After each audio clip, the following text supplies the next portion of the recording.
dans l'éternité, où ton âme selon son état et ses œuvres, sera emmenée au ciel, au purgatoire ou en enfer.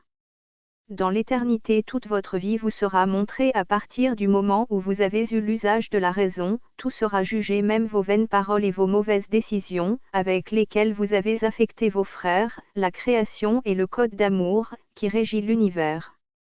C'est pour cette raison, mes enfants, que je vous demande de prier, de jeûner et de faire pénitence pour vos péchés et de réparer ces péchés mortels confessés et non réparés, afin que lorsque vous atteindrez l'éternité vous n'ayez pas à subir le feu purificateur de le troisième purgatoire, où le feu qui brûle et ne sort pas de l'enfer. Beaucoup d'âmes qui sont en état de péché mortel dans ce monde ne résisteront pas à traverser l'éternité et seront éternellement perdues.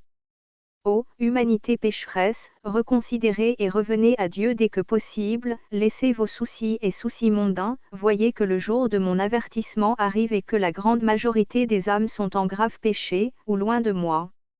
Brebis perdues, qu'attendez-vous pour vous réconcilier avec Dieu et vos frères?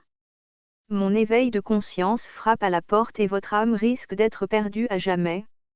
Imbécile, je ne veux pas votre mort, mon souhait est que vous vous repentiez d'un cœur sincère avant l'arrivée de mon avertissement, afin que votre passage à travers l'éternité ne soit pas votre mort, ni votre pire cauchemar. Je vous attends donc, enfants prodigues, dans le silence de mes tabernacles, dépêchez-vous de vous baigner et de vous purifier dans la fontaine du pardon et de la miséricorde, ainsi, votre passage dans l'éternité sera plus supportable et vous ne risquerez pas de vous perdre à jamais. La paix que je vous laisse, ma paix que je vous donne. Repentez-vous et convertissez-vous, car le royaume de Dieu est proche.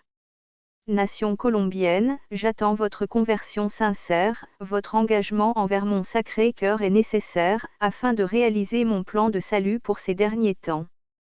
Je vous le dis encore une fois, habitants de ma nation bien-aimée, j'ai besoin de votre gouvernement pour renouveler la consécration de ma Colombie à mon sacré cœur, que tous mes enfants de ma nation bien-aimée en ce mois dédié à honorer mon sacré cœur, se consacrent jour et nuit avec la prière que je vous ai envoyée.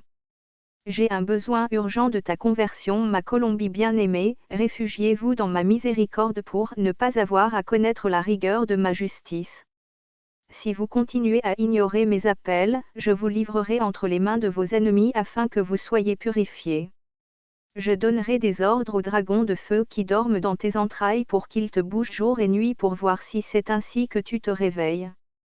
Réveillez-vous, réveillez-vous, habitants de ma Colombie bien-aimée, car j'ai un urgent besoin de votre conversion.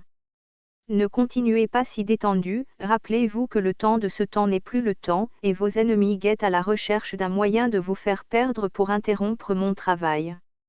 Je vous exhorte donc à revenir à moi avec un cœur sincère.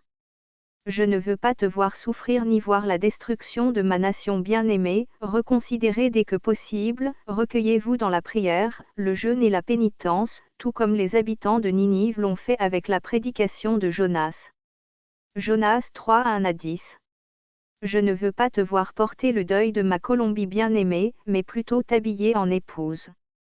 Je veux, ma bien-aimée, que tu me donnes ton oui, et que tu m'épouses, car tu sais que je t'aime. Je t'attends, ne sois pas en retard, le meilleur pour toi est encore à venir. Demeure dans mon amour et ma paix, ma bien-aimée. Gloire à Dieu au ciel et paix sur la terre aux hommes de bonne volonté. Semence de mon Père, que la paix du Très-Haut soit avec vous tous.